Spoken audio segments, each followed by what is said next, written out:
साथ संगत जी, प्यार से कहना।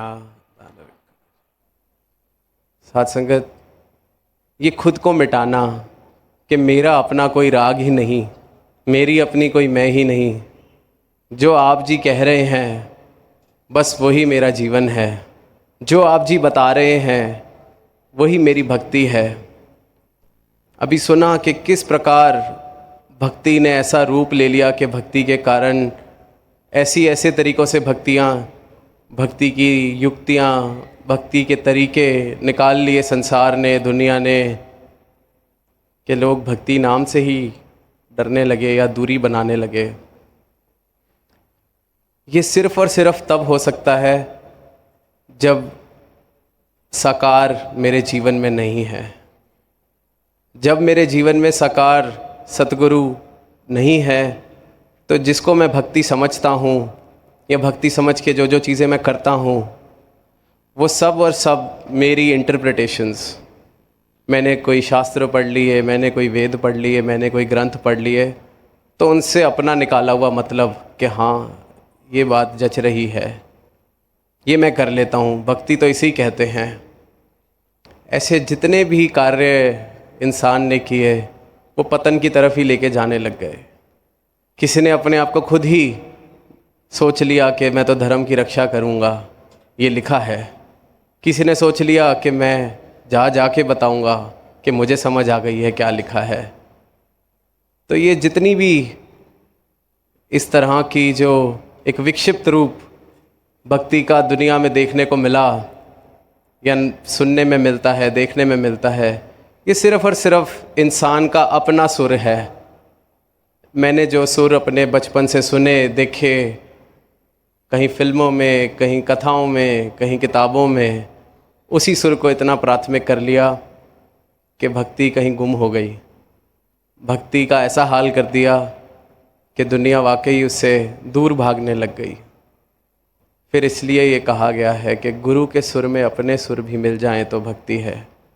साकार अगर जीवन में है और साकार के चरणों में मेरा समर्पण अगर है, तभी मैं भक्ति के मार्ग पे हूँ। किस प्रकार एक ऑर्केस्ट्रा हम सब ने देखा है, तो वो ऑर्केस्ट्रा के अंदर एक जो सामने खड़ा होता है orchestrator, the one who is holding a stick and giving instructions to all the musicians what note to play, what sound to create, whether it will be a high note, whether it will be a low note। तो वो जो orchestra एक छड़ी हाथ में लेके जितने भी सामने उसके म्यूजिशियंस बैठे हैं उनको इशारे करता है कि अब ऊंचा सुर लेना है, अब ये करना है, अब ऐसे अपने इंस्ट्रूमेंट को बजाना है। वो सब के सब उसको फॉलो कर रहे हैं, तभी एक मधुर आवाज़, एक सिम्फनी निकलती है।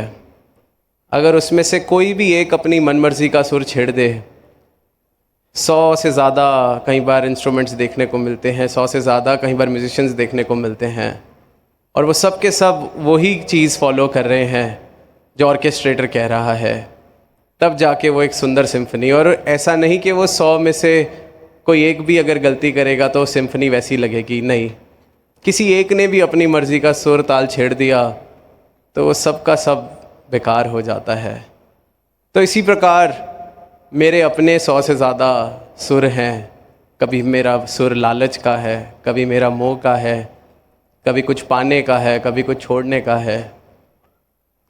तो अगर इतने सारे जो सुर मेरे मन में चलते रहते हैं वो सब के सब गुरु के सुर के साथ नहीं मिलते, तो मेरे जीवन में भी वो मधुरता नहीं आ सकती, वो प्रेम नहीं आ सकता, वो फूल की खुशबू नहीं आ सकती। तो गुरु के सुर में अपने सुर भी मिल जाएं तो भक्ति का मतलब सिर्फ़ और सिर्फ पूर्ण समर्पण है। कि किस प्रकार समर्पण इस प्रकार हो जाए कि सारे ही सुर ख़त्म मेरे, अब सिर्फ आप ही हैं। एक अवतार वाणी की पंक्ति भी हम अनेकों बार कि गुरु रिझाना भक्ति है। तो साथ संगत, गुरु रिझेगा कैसे, ये तो सिर्फ सदगुरु ही बताता है। और वो हर विचार में, हर अपने आदेश में, हर अपने उपदेश में बता रहे हैं तो इनके वचनों को अगर पूरी तरह से जीवन में उतार लिया जाए, सिर्फ जीवन में उतारने का ये मतलब नहीं कि मैंने बहुत अच्छे तरीके से इनके वचनों को सुना दिया या नोट कर लिया या फ़ोन में रिकॉर्ड कर लिया। जीवन में मेरे इतने वचन उतरे हुए हैं कि जितने मेरी फ़ोन की मेमोरी है उसमें सारी ही रिकॉर्डिंग्स हैं विचारों की। ऐसे तो जीवन में उतरना इतना आसान होता तो सभी के जीवन में उतरा हुआ है। जितना हमारे फ़ोन में नहीं, शायद दुनिया के मस्तिष्क में इतने ज़्यादा वचन उतरे हुए हैं। पर ये जब तक जीवन में, व्यवहार में, आचरण में ये महक नहीं आती सतवचन की, गुरु के वचन की, तब तक गुरु नहीं रीझ सकता।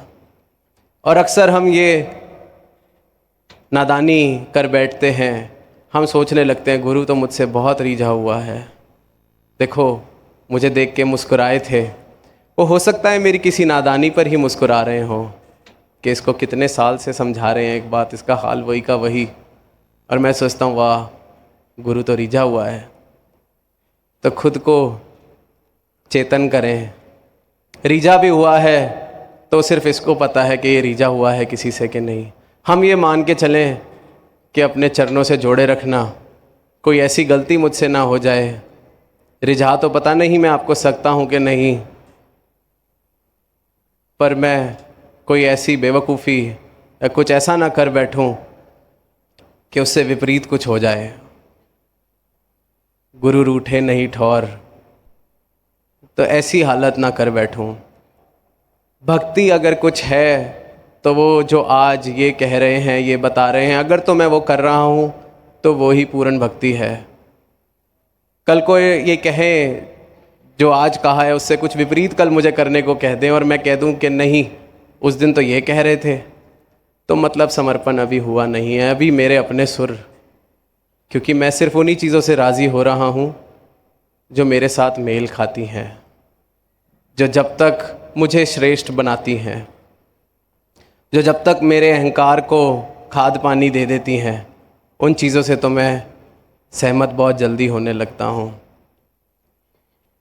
आज बोलने की सेवा मिली है तो मैं बहुत जल्दी पहुँचूँगा, लेकिन कल कह दिया कि नहीं आज सिर्फ आपने बाहर ही खड़े रहना है, तो मेरे मन में अगर ये बात आ जाए कि बोला तो ये था कि बोलने की सेवा है, तो मैं जल्दी आ गया। लेकिन उसी दिन कह दिया कि नहीं आज आपने बाहर गाड़ियों की पार्किंग करानी है भवन के, और उस दिन मेरे मन में ये भाव आ गया कि ले आज तो फिर आना ही नहीं सी। तो साथ संगत समर्पण अभी हुआ नहीं है, बहुत दूर है समर्पण से।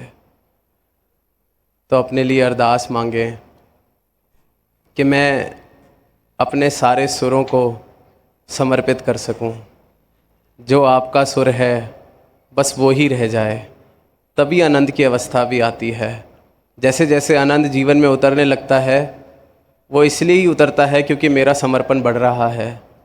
इनके चरणों में जितना समर्पित मैं हो रहा हूँ, जितनी मेरी भक्ति आगे बढ़ रही है, उतना आनंद मेरे जीवन में आ रहा है।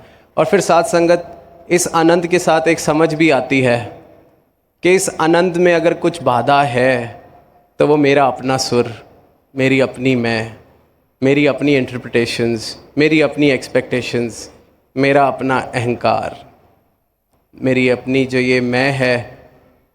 जब तक मैं कुछ अलग से करना चाह रहा हूँ, इनके सुर से सुर नहीं मिला रहा।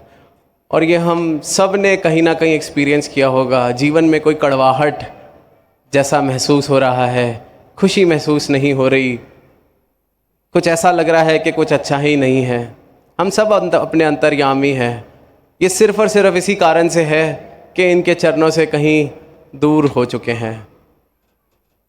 कुछ इस तरफ रूखा रूखापन अगर जीवन में आ रहा है तो मैं इनके जो दी गई महक है, इनका जो दिया हुआ प्रेम है, उससे कहीं खुद को दूर कर बैठा हूँ।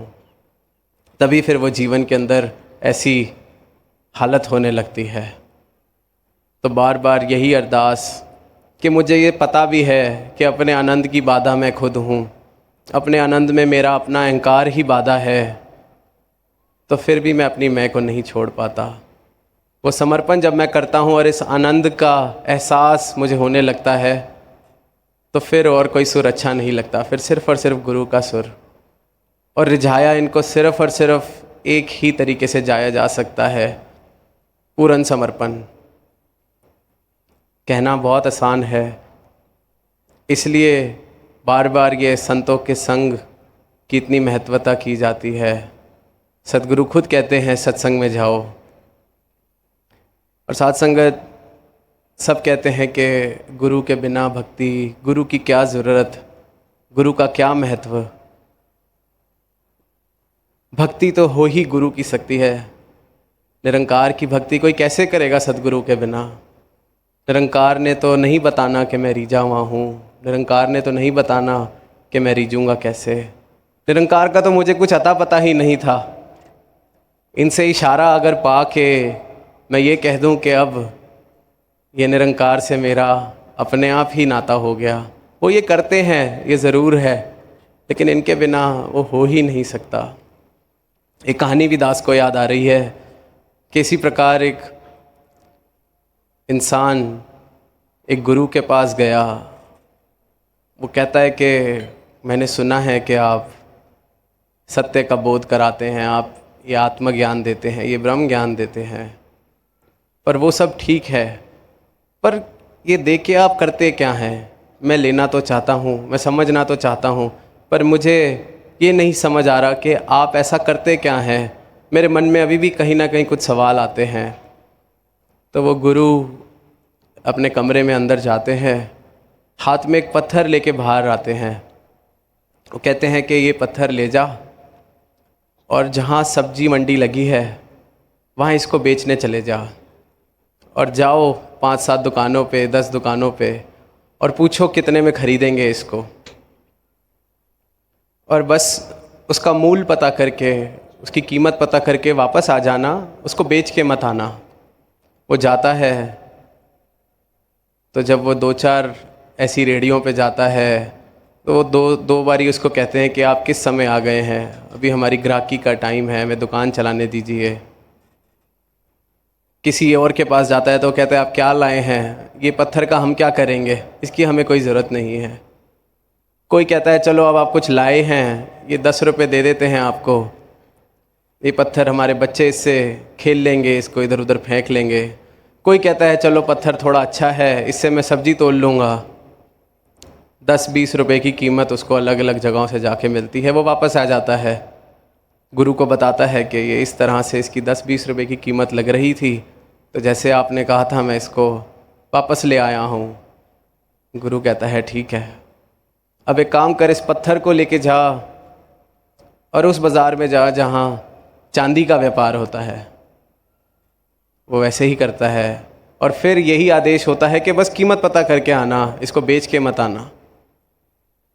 वो जाता है तो उसी पत्थर के मूल अब लोग कहते हैं अरे वाह, इसके हम आपको 1000, 2000, 5000 देंगे, ये पत्थर हमें दे जाओ। वो बड़ा हैरान कि 10-20 रुपये से सीधा 4-5 हज़ार, 10,000, कमाल हो गया। थोड़ा सा लालच आता है उसके मन में कि इसको बेच ही आते हैं, कहाँ 10 रुपये मिल रहे थे अब 10,000 मिल रहे हैं। पर जैसे आदेश होता है वो वापस आता है। गुरु कहता है ठीक है 10,000, चल अब एक काम कर, जहाँ सोना बिकता है इसको वहाँ ले जा। साथ संगत उस बाज़ार में उसकी लाखों की कीमत। वो हैरान सा होने लगता है कि ये हो क्या रहा है, ये चीज़ है क्या, इतना अंतर। वो वापस बड़ी मुश्किल से रोकता है खुद को इसको बेचने से। तो गुरु कहता है बहुत अच्छा किया नहीं बेचा, अब जाओ जहाँ हीरे बिकते हैं वहाँ जाओ, वहाँ करोड़ों की कीमत। साथ संगत बहुत ही मुश्किल बिना बेचे आना। तो साथ संगत वो जब वापस आ जाता है वहाँ से तो गुरु कहता है हाँ जी कितनी कीमत। वो कहता है जी इतने करोड़ों की कीमत लग रही है इस पत्थर की, ये चीज़ क्या है, कहीं 10 रुपये नहीं मिल रहे थे, यहाँ करोड़ मिल रहे हैं और आप कहते हैं बेचो नहीं। वो वापस लेता है पत्थर और कहता है बस यही गुरु करता है, यही मैं करता हूँ, तेरे जीवन का सही मूल तुझे बताता हूँ। तू अपने आप को कहीं 10 रुपये में बेच रहा है, कहीं कहीं यहाँ तेरा मूल लगता है, तू वहाँ आतुर हो जाता है अपने आप को बेचने के लिए। कहीं तुझे थोड़ी सी शान व शौहरत मिलती है, तू वहाँ अपने आप को गंवाने के लिए तैयार हो जाता है। इस पत्थर को जैसे तेरे मन में बार बार आ रहा था मैं यहाँ बेचा हूँ। जो गुरु ज्ञान देता है उससे तुझे बताता है कि तू अंश किसका है, तू है क्या। इसलिए गुरु की इतनी महत्वता। इन्होंने भी यही किया साथ संगत। हम भी अपना मूल अपने सगों के बीच में, अपने मित्रों के बीच में शायद कुछ बन के, शायद कुछ धन इकट्ठा करके अपने जीवन का मूल डाल रहे हैं कि मैं कितना वैल्यूएबल हूँ। और वो बहुत अच्छी बात है, हम डाल रहे हैं। अलग अलग जगह कीमत भी डलती है, लोग भी हमारा मूल डालते हैं। किसी के लिए हम उसके बड़े अच्छे मित्र हैं क्योंकि उसकी ज़रूरत में काम आते हैं। किसी के लिए हम किसी के हंसने का कारण बनते हैं। किसी को लगता है कि ये मेरे जीवन में है तो उससे मेरे जीवन में खुशी है। जिसके यहाँ हम काम काज करते हैं वो शायद हमें इस रूप से देखता है कि चलो ये आता है तो मेरी कंपनी का धन बढ़ रहा है।